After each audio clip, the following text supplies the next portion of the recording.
Assalamu alaikum, students of class 8. Welcome to the online class. Today's task is grammar. In the previous class, I gave you some home tasks from clause. I have finished teaching clause and phrase. So, you have some home tasks from clause. So, at first write down the answers. The question was identify and underline clause, that is main clause, dependent clause and coordinate clause. There are three main clause, so you have to identify them in a sentence. At first I write down the sentences. Just follow it. Number 1, the sun rises in the east. Number 2, I know that the sun rises in the east. And third one, the sun rises in the east and I know it. So these are three sentences.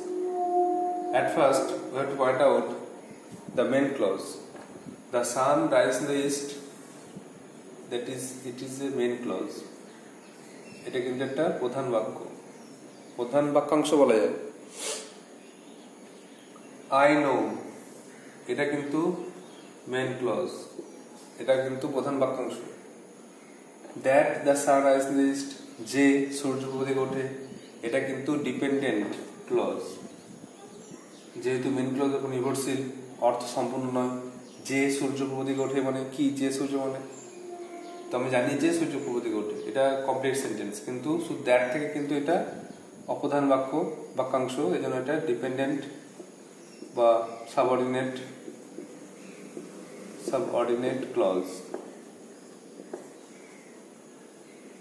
R last দেখো, the sun rise in the east, সূর্য পূর্ব দিকে ওঠে, and I know ইট, এই দুটোই কিন্তু coordinate clause.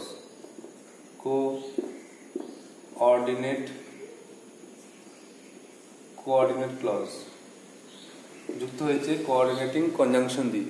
আগের ক্লাসে কোঅর্ডিনেটিং কনজাংশন নিয়ে আলোচনা করা হয়েছে, যে কিভাবে দুটো ক্লজকে, দুটো মেন ক্লজকে জয়েন করছে।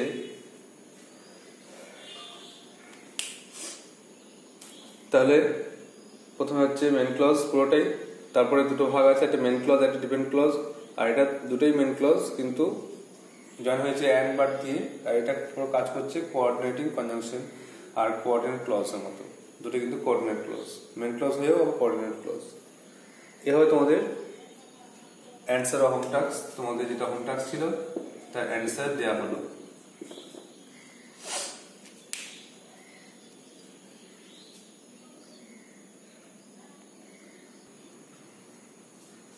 নাও দ্য নেক্সট টাস্ক। এখন পরবর্তী কাজ শুরু করতে হবে। তার একটা কথা বলি, তোমার থার্ড অনলাইন টেস্টের রেজাল্ট আউট হয়েছে। তো অনেকে মার্কস ভালোই পেয়েছো, 19, 18, 17। তো বিলো 40% পেয়েছো, বিলো 40% কি পেয়েছো? বিলো 40% পেয়েছো। মোট 3 জন মনে হচ্ছে। শেষ থেকে বলছি, একটা হচ্ছে 57,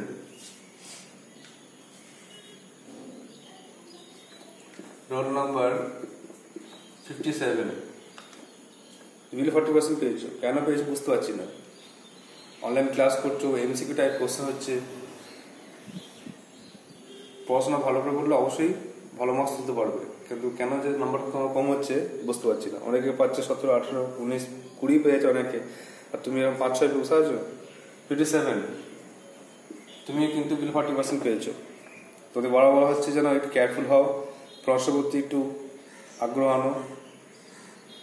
নতুন পরীক্ষা দিয়েছে, নতুন স্টুডেন্ট নতুন পরীক্ষা দিয়েছে, অনেকদিন ক্লাসই করে পরীক্ষা দেয়নি। ফার্স্ট সেকেন্ড সাজিদ, এ পেয়েছে 40 রোল 48, 40 রোল, এও কিন্তু বিলো 40% পেয়েছো। তো এটা খুবই খারাপ হচ্ছে। তোমরা রেগুলার ক্লাস করছো আর এত যদি মার্কস কম পাও তাহলে সমস্যা তো। বাকিদের মার্কস মনে ঠিকই আছে,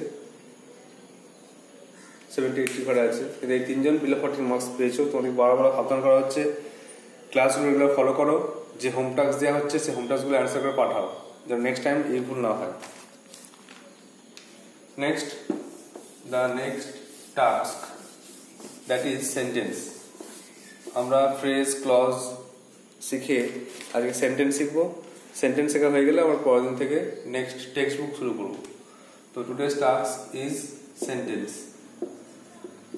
সেন্টেন্সের আমি একদিন এর ইন্ট্রোডাকশন দিয়েছিলাম যে দুটো ভাগ মেনলি করা যায়। একটা নেচার, প্রকৃতি অনুযায়ী 5 প্রকার, আর একটা স্ট্রাকচার, গঠন অনুযায়ী 3 প্রকার। তো গঠন অনুযায়ী 3 প্রকার আজকে আলোচনা করবো, সিম্পল, কমপ্লেক্স, কম্পাউন্ড।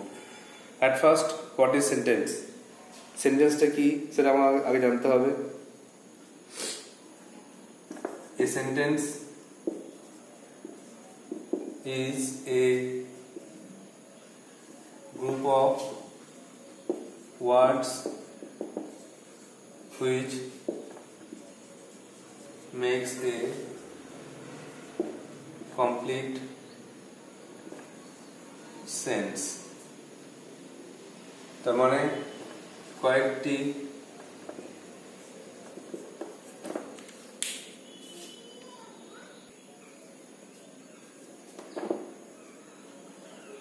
শব্দ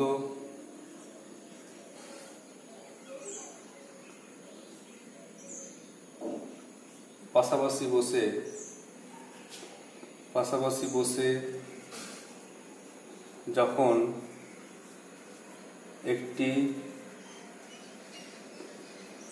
সম্পূর্ণ অর্থ প্রকাশ করে তাকে সেন্টেন্স বলে। তাহলে সেন্টেন্সের যে ডেফিনেশনটা আগে লিখলাম, ডেফিনেশনটা যে a sentence is a group of words, বাক্য হলো একটা শব্দগুচ্ছ সমষ্টি, which makes a complete sense, যেটা সম্পূর্ণ অর্থ প্রকাশ করে। আর বাংলায় হলো কয়েকটি শব্দ পাশাপাশি বসে যখন একটি সম্পূর্ণ অর্থ প্রকাশ করে তখন তাকে সেন্টেন্স বলে। এবার দিতে হবে এক্সাম্পল, সেন্টেন্সের উদাহরণ। এক্সাম্পল যেটা আমরা একটু আগে লিখলাম, 3টে সেন্টেন্স লিখলাম, ওটাই আমরা এক্সাম্পল দেবো। যে কি না, এক্সাম্পল হচ্ছে the sun sets in the west, সূর্য পশ্চিম দিকে অস্ত যায়। আরটা বলতে পারি, I know that the man is honest. আরটা বলতে পারি, the man is honest and I know it. তাহলে প্রথমে লিখলাম the sun sets in the west, সূর্য পশ্চিম দিকে অস্ত যায়। এর সাধারণ বাক্য, যেটা বলে সিম্পল সেন্টেন্স, সরল বাক্য। তো এটাকে আমরা ভাগ করতে পারি সিম্পল বলে, লিখাতে পারি। তারপরে I know that the man is honest, আমি জানি যে লোকটি সৎ। এখানে দেখো আমি জানি একটা মেন ক্লজ আছে, আর that the man is honest এখানে একটা ডিপেন্ডেন্ট ক্লজ আছে, একটু আগে বললাম। তো সেজন্য একটা মেন ক্লজ থাকলে বা এক বা একাধিক ডিপেন্ডেন্ট ক্লজ থাকলে সেটা কিন্তু হয়ে যায় কমপ্লেক্স সেন্টেন্স। এটা কিন্তু কমপ্লেক্স সেন্টেন্স হবে। আরেকটা যে দেখো, the man is honest and I know it, লোকটি সৎ এবং আমি জানি। লোকটি সৎ এবং আমি জানি, দেখো দুটো কোঅর্ডিনেট ক্লজ আছে, দুটো কোঅর্ডিনেট ক্লজ যুক্ত হচ্ছে অ্যান্ড বার দিয়ে, বা দুটো মেন ক্লজ বলতে পারো, দ্য ম্যান ইজ অনেস্ট আর আই নো ইট। তো এটা কিন্তু দুটো মেন ক্লজ যুক্ত হচ্ছে অ্যান্ড দিয়ে, আর অ্যান্ড বার থাকলে কিন্তু এটা কম্পাউন্ড সেন্টেন্স। তো আমরা এক্সাম্পলের মাধ্যমেই ডেফিনেশন পেয়ে গেলাম। যে সিম্পল সেন্টেন্সের মোট তিনটে ভাগ আছে গঠন অনুযায়ী, সেটা হচ্ছে সিম্পল, কমপ্লেক্স, কম্পাউন্ড। আর লেখাগুলো এরকম হবে: the sun sets in the west, simple sentence. I know that the man is honest, complex sentence. আর কমপ্লেক্সে মনে রাখতে হবে হু, হুইজ, দ্যাট থাকে। হু, হুইজ, দ্যাট থাকলে কিন্তু সেটা কমপ্লেক্স সেন্টেন্স হয়, বা এরকম কোনো কনজাংশন থাকলে হয়। আর and, but, or, either, or, neither, not থাকলে কিন্তু কম্পাউন্ড হয়।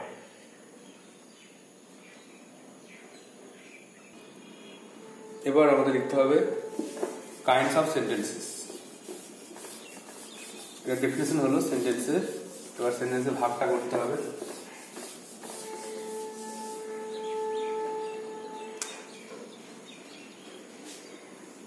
হেডিং করতে হবে নেক্সট কাইন্ডস অফ সেন্টেন্সেস, সেন্টেন্সের ভাগ অ্যাকর্ডিং টু স্ট্রাকচার।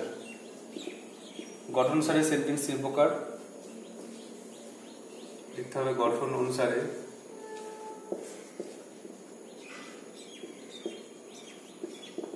সেন্টেন্স তিন প্রকার।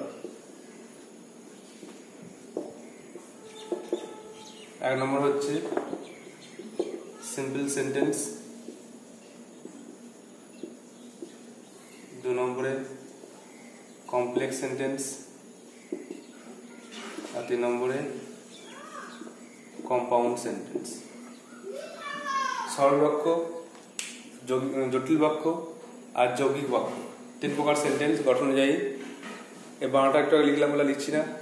সিম্পল সেন্টেন্স সরল বাক্য, কমপ্লেক্স সেন্টেন্স জটিল বাক্য, আর কম্পাউন্ড সেন্টেন্স মানে যৌগিক বাক্য। এবারে হেডিং করব এক নম্বর দিয়ে সিম্পল সেন্টেন্স, সরল বাক্য। কাকে বলে ডেফিনেশন, এক্সাম্পল দিয়ে বুঝতে হবে। যে বাক্যে একটিমাত্র সাবজেক্ট, একটিমাত্র প্রেডিকেট আর একটিমাত্র ফাইনাইট ভার্ব থাকে তাকে বলা হয় সিম্পল সেন্টেন্স। লেখো, যে বাক্যে একটি সাবজেক্ট বা কর্তা, একটি প্রেডিকেট বা বিধেয় এবং একটি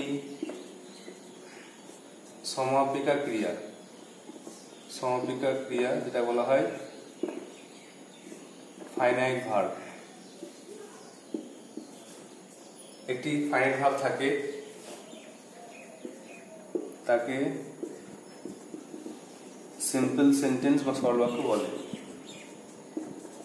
তাকে সিম্পল সেন্টেন্স বলে। তাহলে মনে রাখতে হবে একটি সাবজেক্ট, একটি মাত্র প্রেডিকেট আর একটি ফাইনাইট ভার্ব থাকে। ফাইনাইট কোনগুলো? যে ভার্বগুলো টেন্সের ক্ষেত্রে চেঞ্জ হয় সেগুলোকে বলা হয় ফাইনাইট ভার্ব। যেমন গো, গোস, ওয়েন্ট, গান, এইগুলো পাল্টে যায় বিভিন্ন ক্ষেত্রে, সেগুলোকে বলা হয় ফাইনাইট ভার্ব। এবার লিখতে হবে এক্সাম্পল।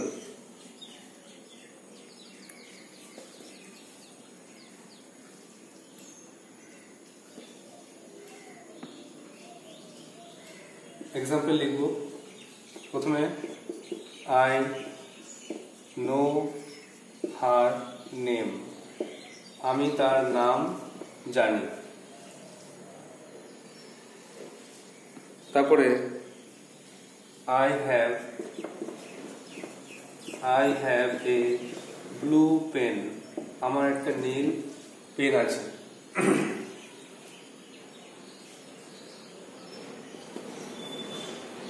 তারপরে I know a very wise man, আমি একটা জ্ঞানী লোককে চিনি। তারপরে লিখলাম the sun sets in the west,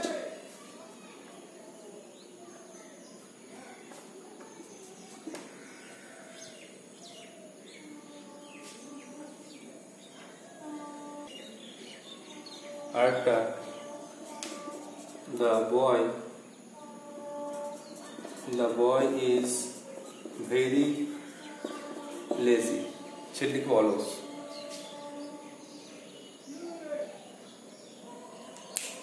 তাহলে সিম্পল সেন্টেন্সের 5টা এক্সাম্পল দিলাম। আই নো হার নেম, আমি তার নাম জানি। আই হ্যাভ ব্লু পেন, আমার নীল পেন আছে। I know a very wise man, আমি একটা জ্ঞানী লোককে চিনি।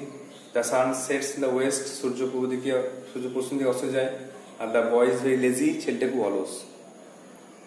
একইভাবে আমাদের এবার কমপ্লেক্স সেন্টেন্সটা করতে হবে।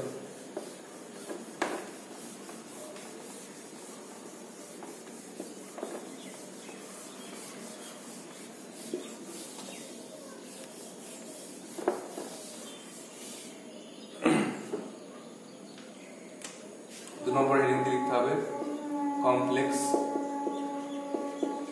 কমপ্লেক্স সেন্টেন্স, মানে বাংলাটা হচ্ছে জটিল বাক্য। আগে বলে দেখো, যে বাক্যে একটি মেইন ক্লজ বা প্রধান বাক্যাংশ থাকে আর এক বা একাধিক ডিপেন্ডেন্ট ক্লজ মানে অপ্রধান বাক্যাংশ থাকে, তাই কিন্তু কমপ্লেক্স সেন্টেন্স বলে। তাহলে লিখো, যে বাক্যে একটি মেইন ক্লজ মানে প্রধান বাক্যাংশ থাকে এবং এক বা একাধিক ডিপেন্ডেন্ট বা সাবঅর্ডিনেট, যেটা বলো ডিপেন্ডেন্ট ক্লজ থাকে, তাকে কমপ্লেক্স সেন্টেন্স বলে। তাহলে একটা মেইন ক্লজ থাকবে আর এক বা একাধিক ডিপেন্ডেন্ট ক্লজ থাকবে, তাই কিন্তু কমপ্লেক্স সেন্টেন্স বলা হবে। এবার এক্সাম্পল লিখবো। তাহলে এখানে মনে রাখতে হবে একটা মেইন ক্লজ থাকবে আর এক বা একাধিক ডিপেন্ডেন্ট ক্লজ থাকলে কিন্তু সেটা কমপ্লেক্স সেন্টেন্স। আর একটাকে বললাম কমপ্লেক্স সেন্টেন্স মানে হু ইজ দ্যাট, এরকম কিছু শব্দ লিঙ্কার হিসেবে থাকবে। দুটো বাক্যাংশ মানে প্রধান অপ্রধানকে যুক্ত করবে। দেখো, আই নো হার নেম, এটাকে যদি ভাঙি কমপ্লেক্সে করি তাহলে কি হবে? এটা কমপ্লেক্স লিখলে হবে I know what her name is, আমি জানি কি তার নাম। আমি তার নাম জানি সিম্পল, কিন্তু I know what her name is এটা কিন্তু হয়ে গেল কমপ্লেক্স। কেন? আই নো মেন ক্লজ আর হোয়াট হার নেম ইজটা ডিফারেন্ট ক্লজ, দেখো মিলে যাচ্ছে ডেফিনেশন অনুযায়ী। আবার দেখো দুইটা, I have a blue pen, এটা সিম্পল সেন্টেন্স। কমপ্লেক্স বললে কি হবে? এখান থেকে একটা মেইন ক্লজ আর ডিফারেন্ট ক্লজ বার করতে হবে। তাহলে যদি বলি I have a pen which is blue, আমার একটা পেন আছে যেটা হয় নীল, তাহলে কিন্তু এটা কমপ্লেক্স হয়ে যাবে। এখানে একটাই মেন ভার্ব হ্যাভ, একটা ফাইনাইট ভার্ব হ্যাভ, কিন্তু এখানে দেখো দুটো অংশ হয়ে গেল, দুটো ক্লজ। আই হ্যাভ পেন একটা মেন ক্লজ আর which is blue different clause. একইভাবে দেখো, I know a very wise man, তো আমি একটা খুব জ্ঞানী লোককে চিনি, এটা কমপ্লেক্স করলে কি হবে? এটা লিখতে পারো I know the man who is very wise, আমি ওই লোকটিকে চিনি যে হয় খুব জ্ঞানী, তো এটা হয়ে গেল কমপ্লেক্স সেন্টেন্স। আবার দেখো 4 নম্বরে দেখো, এখান থেকে the sun sets in the West, এটা সিম্পল আছে, তো এখানে লিখতে পারো যে আই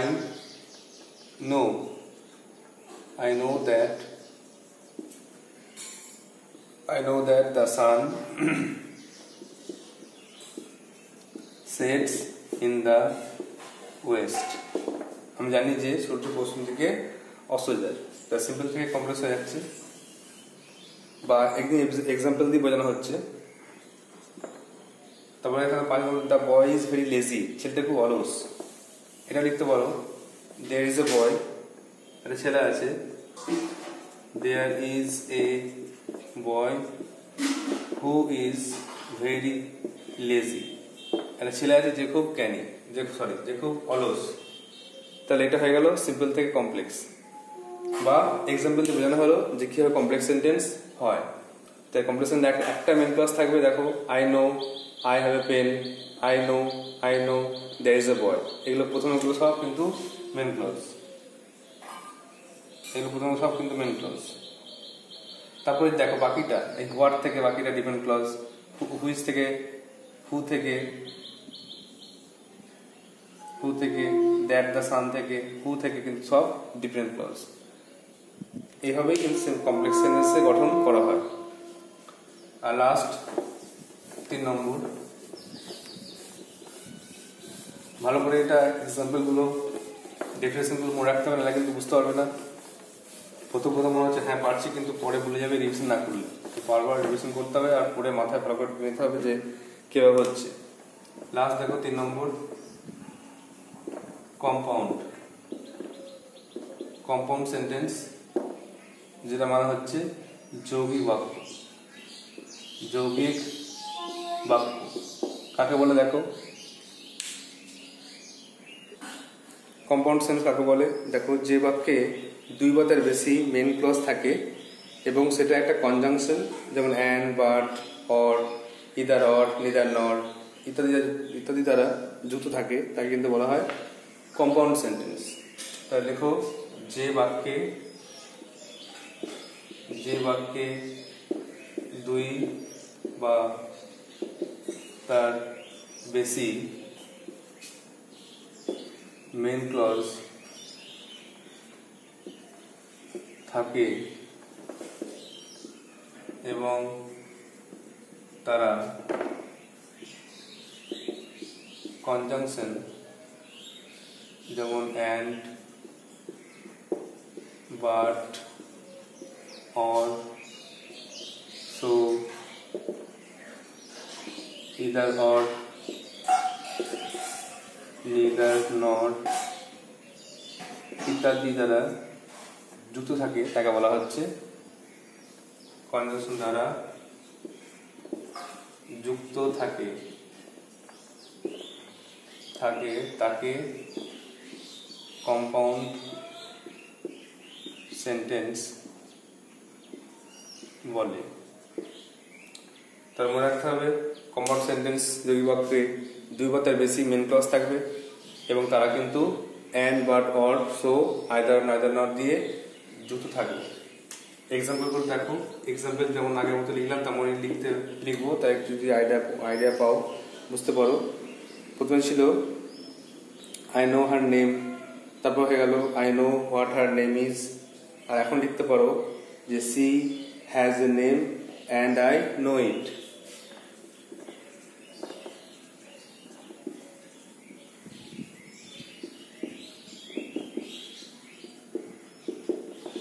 দেখো she has a name and I know it, এটা ধরো দুটো মেন ক্লজ জয়েন হয়ে গেল অ্যান্ড দিয়ে, এই জন্য এটা কিন্তু কম্পাউন্ড সেন্টেন্স।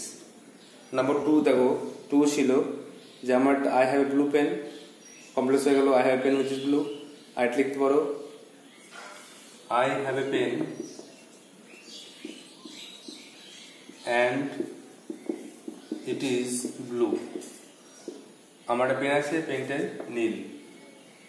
তারপর দেখো কোশ্চেন ছিল, লাইনটা ছিল I know a very wise man, তারপর হয়ে গেল I know a man who is very wise, আর লাস্টে লিখতে পারো the man is very wise and I know him.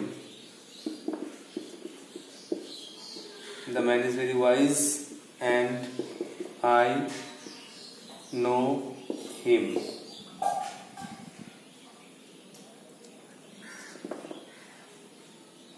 এরপরে যে দুটো আছে রেগুলার না করে একটু অন্য ধরনের করছি, অর দিয়ে করলে এরকম হবে যে ডু অর ডাই, করো অথবা মরো। যেটা ছিল যে the sun sets in the west, সেটাকে করলে হবে the sun sets in the west and I know it. তো অ্যান্ড দিয়ে করলাম না, এটা অর দিয়ে দেখলাম যে ডু অর ডাই, করো অথবা মরো। এটা কিন্তু কম্পাউন্ড সেন্টেন্স, যেহেতু ডু মানে you must do the work, একটা মেন ক্লজ। আর die, you will die, otherwise you will die, এটা কিন্তু মেন ক্লজ। তো এইভাবে দুটো ভার্বকে যুক্ত করছে, এটা কিন্তু মেন ক্লজ, এটা কিন্তু মেন ক্লজ ধরা হবে, আর এটা কিন্তু কম্পাউন্ড সেন্টেন্স। আরেকটা লাস্টে যেটা করা যায়, আরেকটা আছে, সেটাকে অন্যভাবে করা যায়, বার্ড দিয়ে করা যায়। বার্ড দিয়ে করলে কি হবে, the man is rich, the man is rich, লোকটি ধনী, বাট হি ইজ আনহ্যাপি, লোকটি ধনী কিন্তু সে দুঃখিত বা দুঃখী।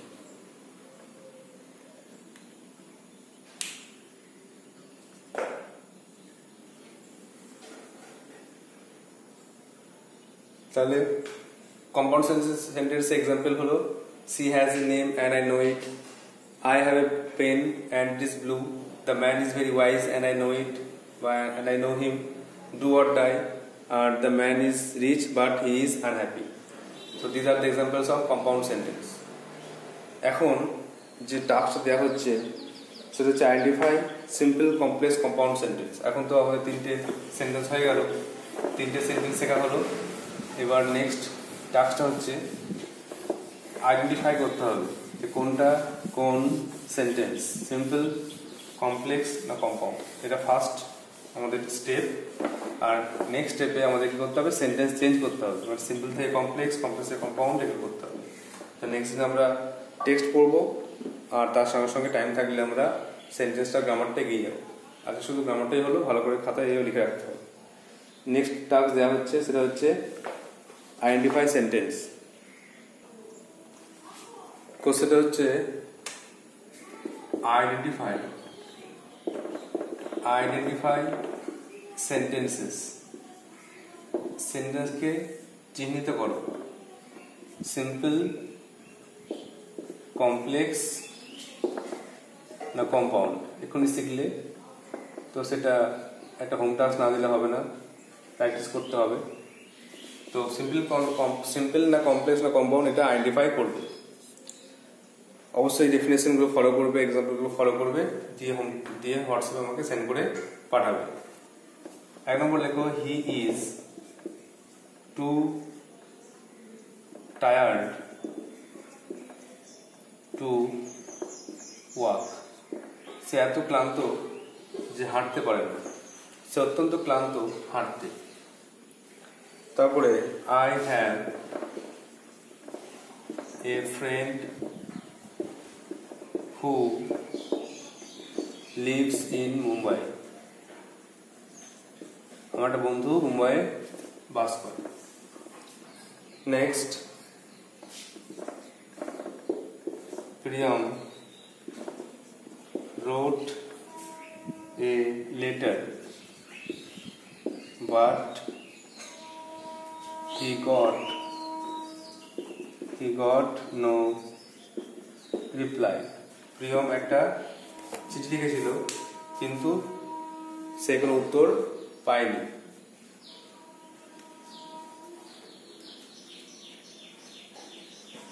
তারপরে being ill, I could not attend school. অসুস্থ হওয়ার জন্য আমি কিন্তু স্কুলে যেতে পারিনি। আর the last one, she told me that she would enter the house. সে আমাকে বলল যে সে ঘরের মধ্যে প্রবেশ করবে। এর আরেকটা আছে, আরেকটা লিখানো, the house which is believed